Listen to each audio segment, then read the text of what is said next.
नकारात्मक मन से, आलोचक दृष्टि से और अहंकार से कैसे छुटकारा होगा? बुद्धि जलकर राख कब होगी? ये दुखदाई है, तो भी उनसे लगाव क्यों बना है?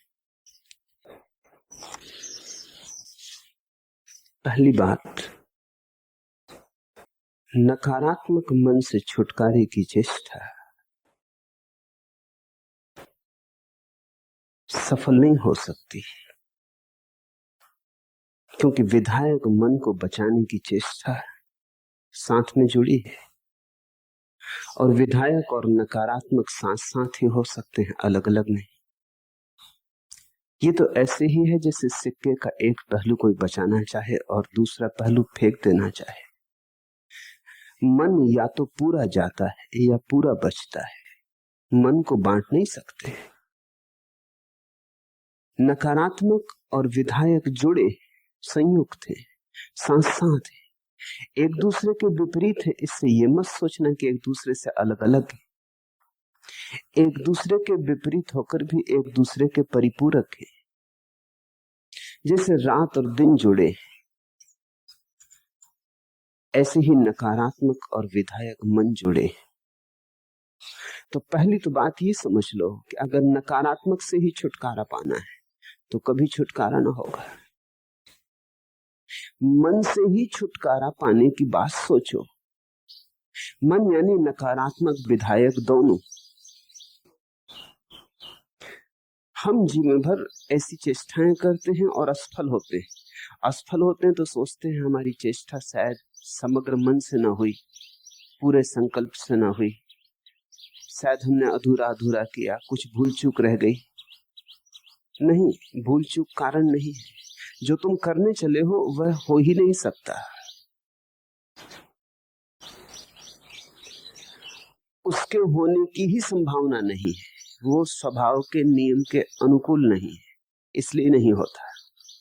इसलिए इसके पहले कि कुछ करो, ठीक से देख लेना कि जो तुम करने जा रहे हो वो जगत धर्म के अनुकूल है, वो जगत सत्य के अनुकूल है। जैसे एक आदमी दुख से छुटकारा पाना चाहता है और सुख से तो छुटकारा नहीं पाना चाहता, तो कभी भी सफल नहीं होगा। सुख दुख साथ साथ जुड़े। दुख गया तो सुख गया, सुख बचा तो दुख बचा। तुम्हारी उलझन और दुविधा यही है कि तुम एक को बचा लेना चाहते, दूसरे को हटाते। यही तो सभी लोग जन्मों जन्मों करते रहे। सफलता बच जाए, असफलता चली जाए, सम्मान बच जाए, अपमान चला जाए, विजय हाथ रहे, हार कभी ना लगे, जीवन तो बचे और मौत समाप्त हो जाए। ये नहीं हो सकता, यह असंभव है। जीवन और मृत्यु साथ साथ है। जिसने जीवन को चुना उसने अनजाने मृत्यु के गले में भी वरमाला डाल दी। ऐसा ही विधायक और नकारात्मक मन है। विधायक मन का अर्थ होता है हाँ, और नकारात्मक का अर्थ होता है नहीं। हाँ और नहीं को अलग कैसे करोगे? और अगर नहीं बिल्कुल समाप्त हो जाए तो हाँ में अर्थ क्या बचेगा? हाँ में जो अर्थ आता है वो नहीं से ही आता है। इसलिए मैं कहता हूं, तुम अगर आस्तिक हो तो नास्तिक भी होगे ही, चाहे नास्तिकता भीतर दबा ली हो, नास्तिकता के ऊपर बैठ गए हो, उसे बिल्कुल भुला दिया हो, अचेतन के अंधेरे में डाल दिया हो, मगर अगर तुम आस्तिक हो तो तुम नास्तिक भी रहोगे ही। अगर तुम नास्तिक हो तो कहीं तुम्हारी आस्तिकता भी पड़ी ही है। जानो न जानो, पहचानो न पहचानो, आस्तिक और नास्तिक साथ साथ ही होते। इसलिए धार्मिक व्यक्ति को मैं कहता हूं जो आस्तिक और नास्तिक दोनों से मुक्त हो गया। धार्मिक व्यक्ति को मैं आस्तिक नहीं कहता और धार्मिक व्यक्ति को विधायक नहीं कहता। धार्मिक व्यक्ति को कहता हूं द्वंद्व के पार। तो पहली बात, पूछते हो नकारात्मक मन से कैसे छुटकारा होगा। मन से छुटकारे की बात सोचो, नकारात्मक मन से छुटकारे की बात सोचो ही मत, अन्यथा कभी ना होगा। और जब मन से छुटकारे की बात उठती है तो उसमें विधायक मन सम्मिलित है, उतने ही अनुपात में जितने अनुपात में नकारात्मक मन सम्मिलित है। वे दोनों ही मन के ही पहलू हैं। हाँ कहो तो मन से आती है, ना कहो तो मन से आती है। इसलिए तो परम सत्य को कहा नहीं जा सकता। कैसे कहो? या तो हाँ कहो या ना कहो। हाँ कहो तो नहीं आ जाती है, नहीं कहो तो हाँ आ जाती है। इसलिए परम सत्य को केवल मौन से कहा जा सकता है, शून्य से कहा जा सकता है। जहां शून्य है वहां मन नहीं। ऐसा समझो, जहां हाँ और नहीं दोनों गिर गए, वहां जो बचता है उसी का नाम शून्य है। बुद्ध का मार्ग तो शून्य का मार्ग है। इसे समझना, इसे हम समझ नहीं पाए। इस देश में बुद्ध को ठीक से समझा नहीं गया। ऐसा लगा कि शून्य तो नकारात्मक है। गलत हो गई, भूल हो गई बात। शून्य तो केवल इस बात की सूचना है कि हाँ और ना दोनों गए। बुद्ध बार बार कहते हैं कि लोग कहते हैं कि मैं ईश्वर को मानता हूं। कुछ लोग हैं जो कहते हैं मैं ईश्वर को नहीं मानता। कुछ लोग हैं जो कहते हैं मैं आत्मा को मानता हूं। कुछ लोग हैं जो कहते हैं मैं आत्मा को नहीं मानता। लेकिन मैं मान्यताओं के पार हूं। न मैं कहता हूं ऐसा है, न मैं कहता हूं वैसा है। मैं कुछ कहता ही नहीं। मैंने मान्यता ही छोड़ दी है, मैंने मन ही छोड़ दिया है। मैं शून्य भाव में ठहरा हूं। इस शून्य का अर्थ तुम नकारात्मक मत ले लेना। इस शून्य का इतना ही अर्थ द्वंद्व जा चुका, विभाजन गिर चुका। दो बचे ही नहीं, चुनाव का सवाल कहां है? और जहां चुनाव को कुछ भी नहीं बचा, वही है सत्य। सत्य तुम्हारा चुनना नहीं है। जब तुम्हारे चुनने की सारी आदत गिर गई, तब जो शेष रह जाता है वही सत्य है। मैं समझता हूं तुम कांटों से मुक्त होना चाहते हो, फूलों को बचाना चाहते हो। और सारे बुद्ध पुरुषों की शिक्षा यही है कि अगर कांटों से मुक्त होना हो तो फूलों को भी विदा दे दो। यही अड़चन है। इसलिए पूछा है तुमने, ये दुखदाई है तो भी उनसे लगाव क्यों बना है? फूल से लगाव है, फूल में दुख नहीं। कांटे में दुख है, सो कांटे से छूटने की तुमने जिज्ञासा उठाई है। जिस दिन तुम्हें यह भी दिखाई पड़ेगा कि फूल और कांटे साथ साथ आते, उस दिन कांटे का दुख फूल के साथ भी संयुक्त हो जाएगा। संयुक्त है ही। फूल में भी दुख है, ऐसा जिस दिन दिखाई पड़ जाएगा, उस दिन छूटने में क्षण भर की देर न लगेगी। हमारी कठिनाई यही है। मन के सिक्के को हाथ में रखे हैं, एक हिस्सा प्रीतिकर मालूम होता है कि इसे बचा लें, एक हिस्सा अप्रीतिकर मालूम होता है। तो न छोड़ पाते न बचा पाते, दुविधा में दोनों गए। माया मिली न राम, ऐसे बीच में अटक जाते। ऐसे बड़ा तनाव और चिंता पैदा होती, ऐसे बहुत खिंचे खिंचे हो जाते, ऐसे बड़ी बेचैनी पैदा होती और जीवन एक रोग जैसा मालूम होने लगता है। दूसरी बात पूछिए, आलोचक दृष्टि से और अहंकार से कैसे छुटकारा होगा? मन कभी भी आलोचक दृष्टि से मुक्त नहीं हो सकता, क्योंकि मन का मतलब ही यही है कि वो हर चीज में चुनाव करता है। मन यानी चुनाव करने की क्षमता। इसलिए तो कृष्णमूर्ति बार बार एक बात पे जोर देते हैं, चॉइसलेसनेस, चुनाव रहितता। चुनो मत। मन कहता है चुनो। जब तुम चुनोगे तो आलोचक बुद्धि तो आ ही जाएगी, नहीं तो चुनोगे कैसे?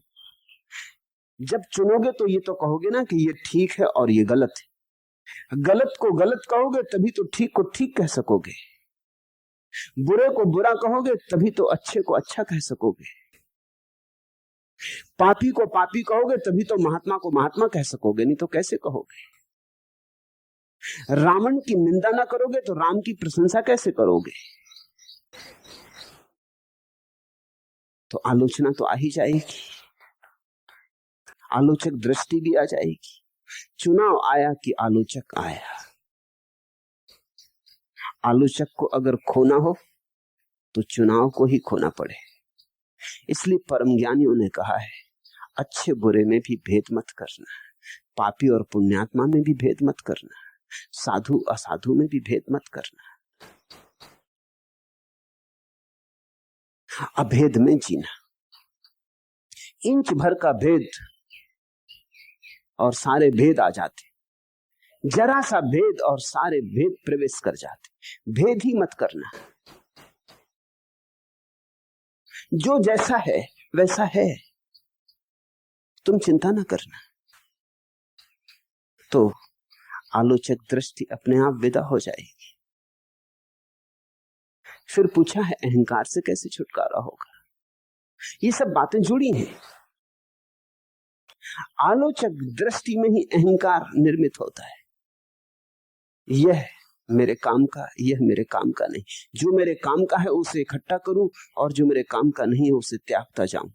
जो मेरे काम का है उसको इकट्ठे करने से जो राशि बनती है वही तो अहंकार है। धन इकट्ठा कर लूं, ज्ञान इकट्ठा कर लूं, सम्मान इकट्ठा कर लूं, सफलता इकट्ठी कर लूं, जो अच्छा अच्छा है इकट्ठा कर लूं, जो बुरा बुरा है उसे छोड़ दूं, तो अहंकार निर्मित होता है।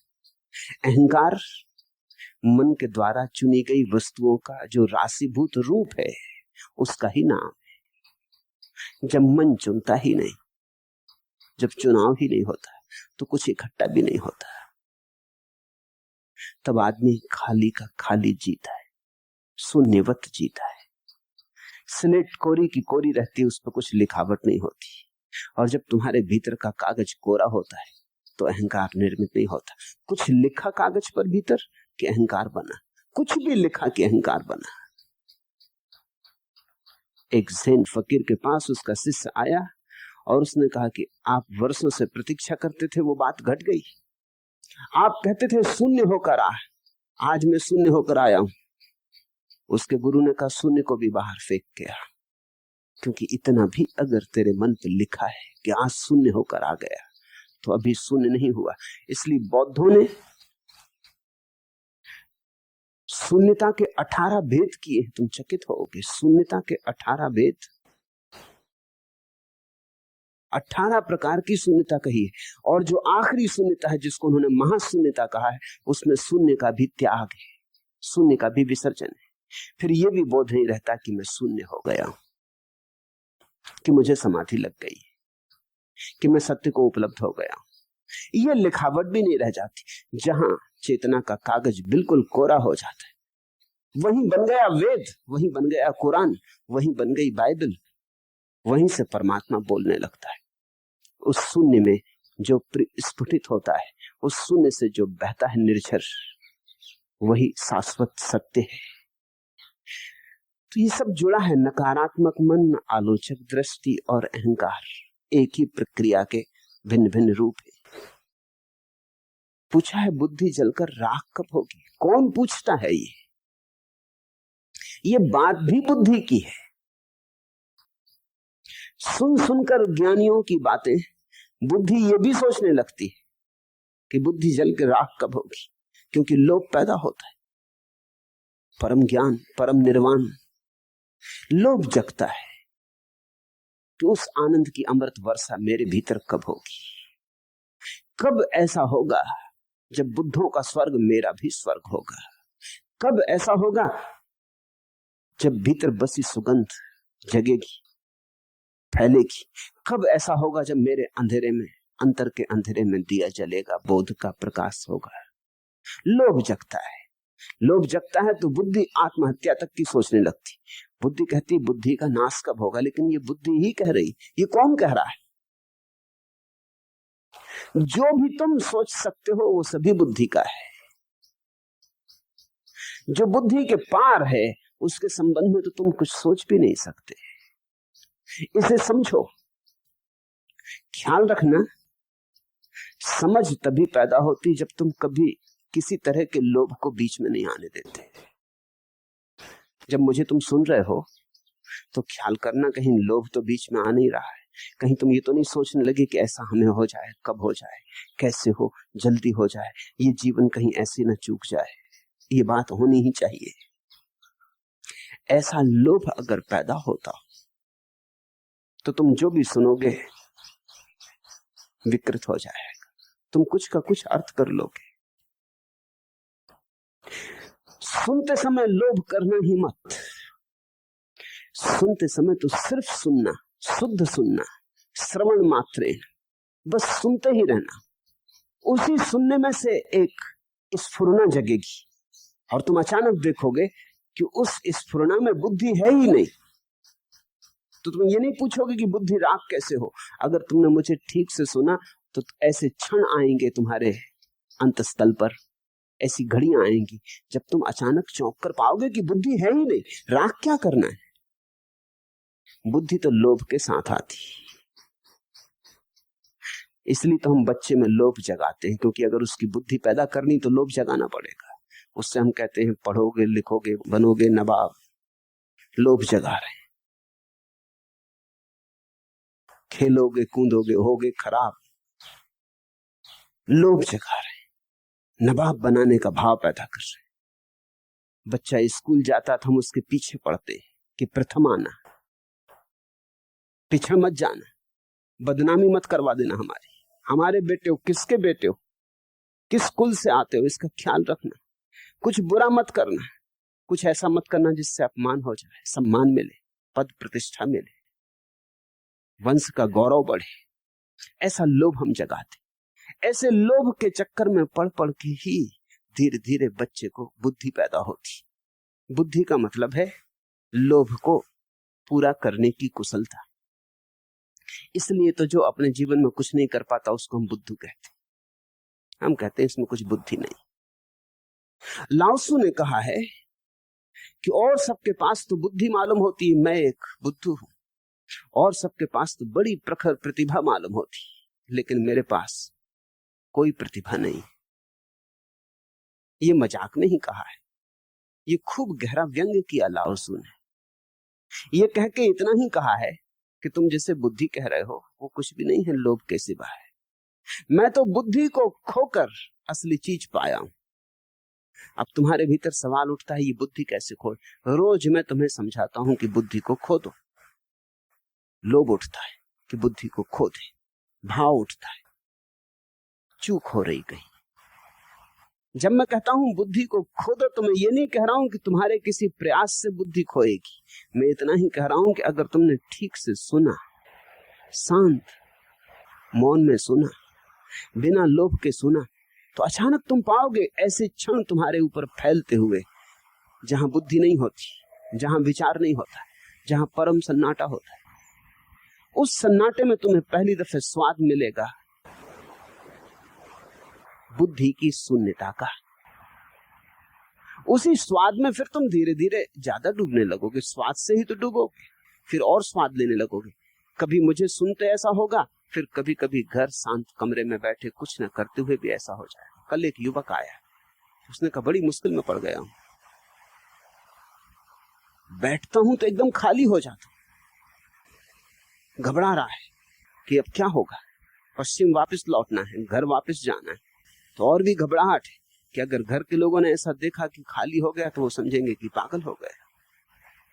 उसकी घबराहट तुम समझ सकते हो। पूछते हो बुद्धि राख कब होगी, उसकी राख होने के करीब आई तो वो संभाल रहा है, वो घबरा रहा है। मैंने उससे पूछा कि घबराहट क्या है, तुझे अच्छा नहीं लग रहा? उसने कहा अच्छा तो बहुत लगता है, लेकिन और हजार बातों का सवाल उठता है। घर द्वार, माँ बाप, काम धंधा। फिर ये भी ख्याल उठता है कि ये क्या हो रहा है, ऐसा तो कभी हुआ नहीं था। और जब बिल्कुल शांति हो जाती है तो एक बेचैनी मालूम होती है, ऐसा तो कभी हुआ नहीं था, ये मुझे हो क्या रहा है, कहीं मेरा मस्तिष्क तो खराब नहीं हो रहा। जब पहली दफा बुद्धि अति क्षण तुम में उतरेंगे तो तुम्हें भी ऐसा ही लगेगा कहीं मस्तिष्क तो खराब नहीं हो रहा, क्योंकि अब तक तो हजार उलझनों में उलझे थे, अचानक सब उलझने छूट जाती। बैठे तो बैठे रह गए, चुप हुए तो चुप रह गए, भीतर एकदम सन्नाटा हो गया।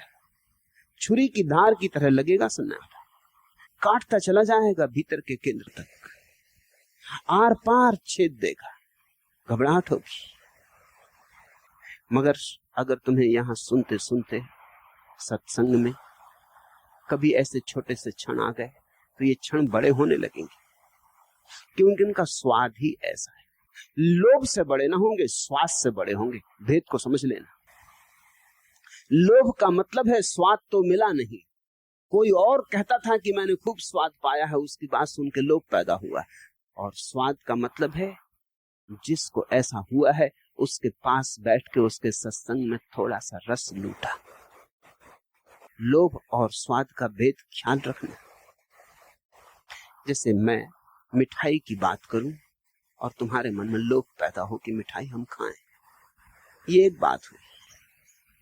मेरे पास बैठ के तुम मिठाई का स्वाद ले लो, ये बात बड़ी और हुई।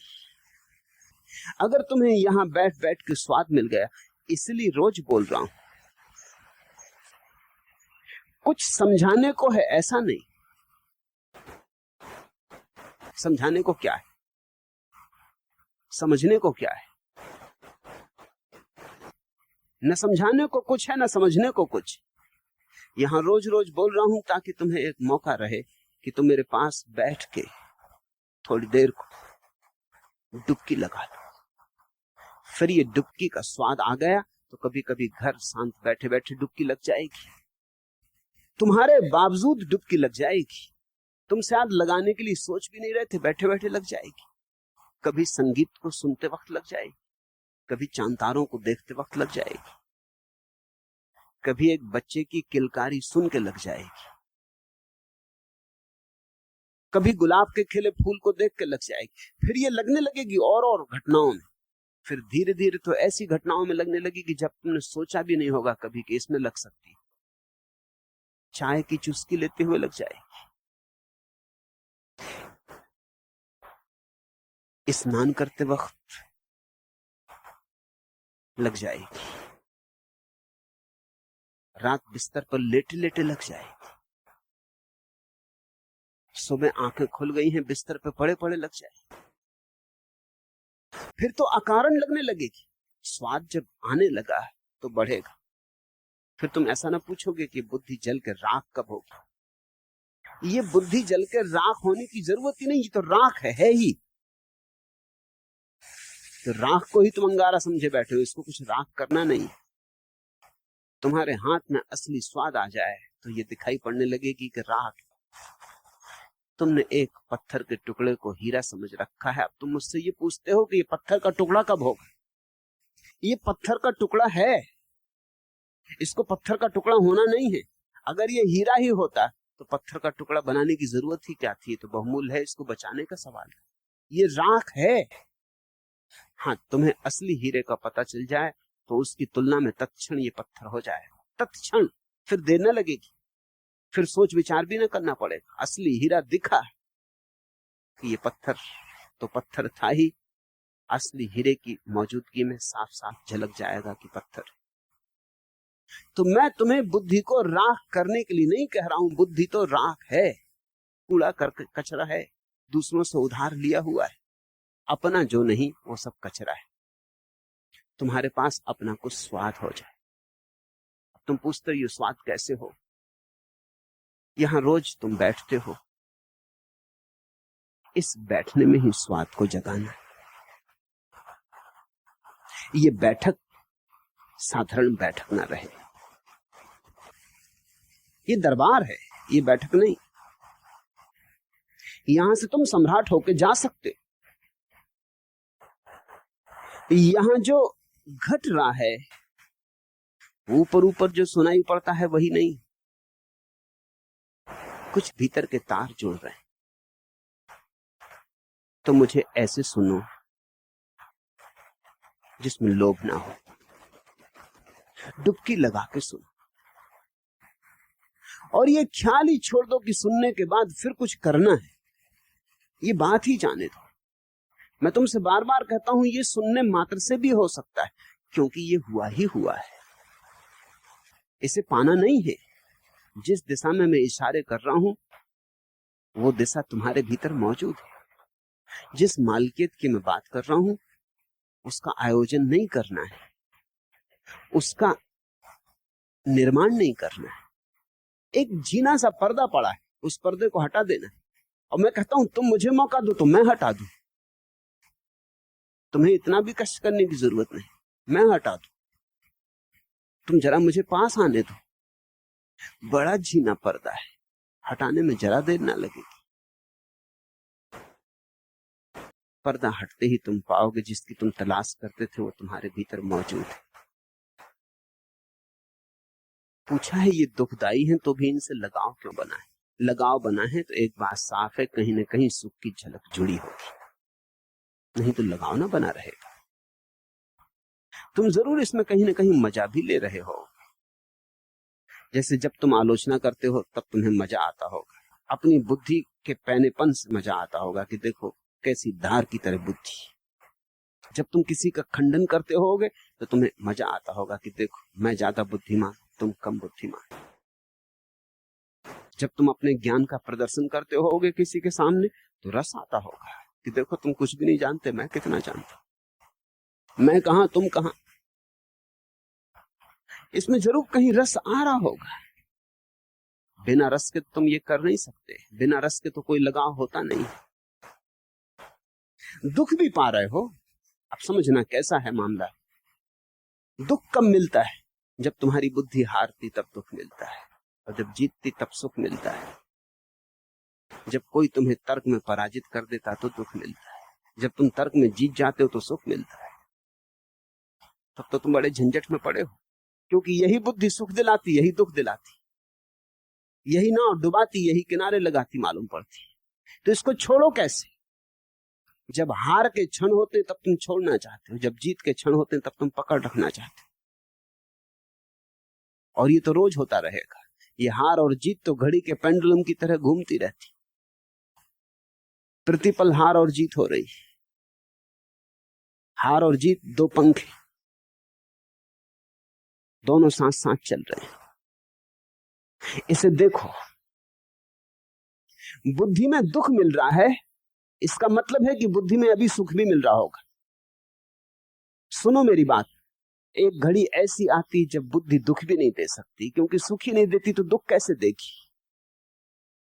जब बुद्धि दुख भी नहीं दे सकती तभी समझना कि लगाव छूटा। अब दुख भी देने को क्या है? जिससे सुख मिलता उससे दुख मिलता, जिससे दुख मिलता उससे सुख जरूर मिलता होगा। जिस दिन तुम पाओगे कि बुद्धि दुख भी नहीं दे पाती, उसी दिन बात खत्म हो गई, उस दिन सुख भी गया। तुमने ख्याल किया कभी ऐसे आदमी ने तुम्हें दुख दिया जिससे तुम्हें सुख ना मिलता हो? इसलिए तो अपने जो करीब होते हैं वही दुख देते, दूर के लोग तो दुख नहीं देते। इसलिए पत्नी दुख देती है, पति दुख देता है, बेटा दुख देता है, मां दुख देती, पिता दुख देता, मित्र दुख देते। दूर जो है वो तो दुख नहीं देते। जो जितने पास है उतना ज्यादा दुख देता है। क्यों? क्योंकि जो जितना पास है उससे उतना सुख मिलता है। मिलता या नहीं मिलता, कम से कम आभास तो होता है। जिससे आभास हो गया उससे दुख मिलता है। तुम्हारी पत्नी तुम्हें बिना देखे निकल जाए तो दुख होगा। कोई एक अजनबी औरत तुम्हें बिना देखे निकल जाए तो कोई दुख नहीं होता। तुम्हारा बेटा तुम्हें सम्मान न दे तो दुख होता है। किसी और का बेटा तुम्हें सम्मान न दे तो कोई दुख नहीं होता, कोई कारण नहीं है दुख का। ख्याल करना, जिससे सुख की आशा है उसी से दुख है। तो पूछा है तुमने कि ये दुखदाई है, ये बुद्धि, ये नकारात्मकता, ये आलोचक दृष्टि, ये अहंकार, इसका मतलब है कि तुम्हारा सुख अभी इनसे जुड़ा है, इसलिए लगाव है। ये दुख भी क्या खाक देंगे, इनका बल क्या है? मेरी बात समझो, बुद्धि दुख भी क्या देगी? बुद्धि में है क्या दुख देने को? थोते विचारों की भीड़ है, दुख क्या होगा? नपुंसक विचारों की भीड़ है, दुख क्या होगा? आते जाते विचार की लहरें हैं, दुख क्या होगा? तुम बुद्धि को ना तो दुख देने वाली ना सुख देने वाली ऐसा जानो, दोनों नहीं। तब तुम पाओगे कि तुम्हारी दूरी बढ़ने लगी। एक दिन तुम पाओगे तुम्हारी उपेक्षा सघन हो गई। बुद्ध ने उपेक्षा शब्द का बहुत उपयोग किया है। उपेक्षा का अर्थ होता है न दुख मिलता न सुख मिलता, न कुछ लेना न कुछ देना। ऐसे भाव में स्थिर हो जाने का नाम उपेक्षा है। उपेक्षा बड़ा महत्वपूर्ण शब्द है। जिससे कोई भी अपेक्षा न रही, ऐसी दशा का नाम उपेक्षा है। जिससे कुछ भी मिलेगा नहीं, ऐसा भाव स्थिर हो गया। ऐसी उपेक्षा में जो जीने लगता है उसको फिर कोई चीज सुख दुख नहीं देती।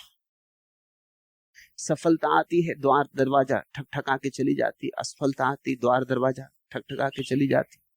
सम्मान आता है, फूलों की वर्षा हो जाती। अपमान आता है, कांटे बरस जाते।